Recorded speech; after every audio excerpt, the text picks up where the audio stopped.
Olá você que veio parar nesse vídeo, eu sou a Tassi Viabrantes, ou apenas Tassi, e hoje eu vou ensinar como fazer o planejamento da sua história antes de começar a escrever ela. Ou até no meio, quando estiver se enredando, funciona também, mas mais aconselhado é fazer no início. Antes de mais nada, você precisa saber quem é a Tassi que tá tentando ensinar a escrever, que ela já escreveu. Então eu vou deixar na tela algumas das histórias que eu já escrevi ao longo de vários anos. Eu escrevo já faz mais de 10 anos, deve fazer quase 14 anos. Eu recém fiz 24 anos, escrevo desde que eu tinha 11, comecei com fanfics, passei para originais, comecei a fazer livros, então eu tenho vários deles e o link está disponível aqui embaixo. É importante que você saiba o que eu escrevo para ter uma mínima ideia se as minhas dicas são relevantes ou não. Então, quando você termina uma história, aposto que fica... Já posso lá escrever? Posso começar? Nem terminou de pensar e já tá querendo escrever, não é? Eu sou assim. E eu detestava fazer resumos, porque pra mim era um tempo desperdiçado que eu poderia estar usando na história. Resumos eram longos, chatos, eram grandes textos, às vezes do tamanho de um capítulo inteiro, que pra mim nunca funcionou bem. Mas, por outro lado, se você não escreve quais são os seus planos para a história, você corre o risco de esquecer, porque A, muitas vezes não escreve uma história só, ou B, demora vários meses escrevendo, o que é super normal, e aí quando chega lá naquela hora já não sabe mais o que tinha planejado, já se perdeu pelo caminho, acaba fazendo umas cenas que são, vamos ser sinceros, uma encheção de linguiça, ou repetindo cena antiga, ou adiantando a história, e aí vira uma bagunça que você acaba perdendo mais tempo nisso do que se tivesse planejado. Bom, o que é uma lista de beats ou uma escaleta?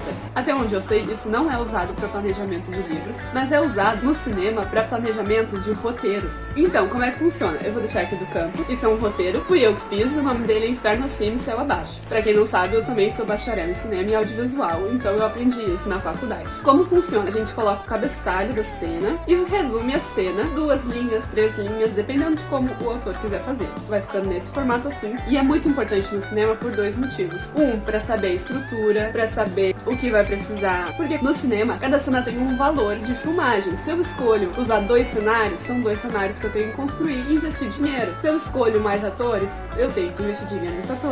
Então isso é muito importante para saber se a cena realmente vale a pena e é relevante para a história. Porque se ela não é relevante, ou se ela é redundante, ou se eu não preciso dela, além de melhorar a história, ela também vai poupar muito dinheiro. Segundo motivo que é importante é porque você precisa saber o ritmo do seu filme. Porque senão fica aqueles filmes que dão uma quebra total no sentimento do espectador e se a pessoa parou de prestar atenção, ela para de assistir o filme e ela não vai voltar. Então é bem importante saber qual é o ritmo da história, se tá funcionando, dar uma visualizada e assim fica bem mais fácil com a escaleta. Então, como a gente vai usar isso nas histórias? Na verdade, o jeito que eu faço é um pouquinho diferente da escaleta usual do cinema. Vou mostrar no meu caderno e vou mostrar também a versão que eu vou escrever no Word, mostrar pra vocês. Eu tenho 2 jeitos de fazer, dependendo se a minha história é um conto ou se ela é uma história capitulada. Se ela for uma capitulada, que é um livro maior, eu faço separado por capítulos. Eu vou mostrar aqui, mas depois eu ponho aqui. Esse daqui eu fiz à mão, que é de Submerso, e vocês vão ver que tem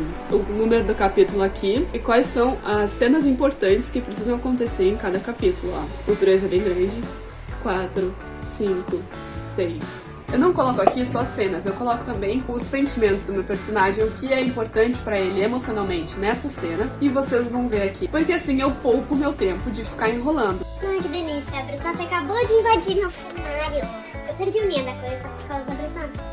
Tá, isso é importante porque eu evito desperdiçar o meu tempo em cenas que não são necessárias, ou ficar enrolando e repetindo alguma coisa, ou meter uma cena no meio que não era necessária, mas que eu achei o capítulo muito pequeno, ou eu não quero chegar rápido em alguma parte, ou então eu deixo a história monótona fazendo essa enrolação. Quando eu faço a lista de beats, eu posso resumir a minha cena em uma linha e já vai ser de grande ajuda. Normalmente eu resumo em 3 linhas e isso é muito mais rápido. Eu posso planejar os capítulos aos poucos, posso fazer uma linha de cada capítulo e depois adicionar um planejamento maior.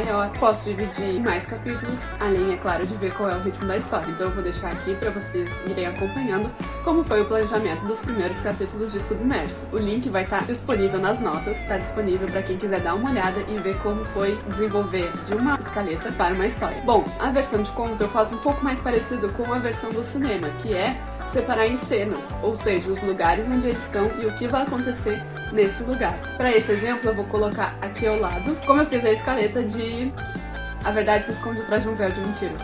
Nessa história, o que acontece? Eu tinha um princípio, a ideia original, desenvolvi os personagens que vai ser no próximo vídeo que eu vou fazer, desenvolvimento de personagens. E eu sabia onde eu queria chegar. Eu tinha esse plot, essa proposta de história, os personagens e onde eu queria chegar. Como fazer esse desenvolvimento? Então eu separei pelas cenas, coloquei o que era importante acontecer em cada cena para que a história ficasse interessante, para que as informações necessárias para compreender a história fossem apresentadas e como eu queria mostrar a história de uma forma que fosse interessante. E não Aquele jeito que a gente vê ser desenvolvido de novo, fica já entediado a história ser feita da mesma forma. Bom, vocês estão vendo na tela e eu preciso da minha cola aqui. O que vocês podem notar aqui? Pra mim, tem duas coisas muito importantes quando eu penso numa história. Uma história é uma proposta de vivência. Então não me é suficiente que eu conte uma história, mas que a história seja uma experiência completa, sendo ela um conto ou não. Então vocês vão notar que na minha escaleta tem vários pontos em que são o personagem, a interação com o cenário ou uma inclusão do sentido. Eu gosto bastante de dar essa experiência, não só com tato ou com visão, mas os outros sentidos também. E também é muito importante o meu emocional do personagem e o desenvolvimento das falas. Tá tudo na escaleta, vocês vão perceber. Uma coisa que se diz no cinema quando vai fazer roteiro é que tudo precisa ser visual ou audiovisual. Ou seja, não adianta você colocar a emoção do seu personagem se não tem como gravar essa emoção. E tem um derivado disso na literatura, que é, não adianta você colocar uma informação sobre o seu personagem, ou sobre a sua cena, ou sobre a sua história, que não vai ser útil no momento daquelas cenas. Por exemplo, eu poderia ter colocado que por algum motivo o caçador se sente solitário. Fosse pelo histórico dele, pela profissão que ele escolheu. Por algum motivo,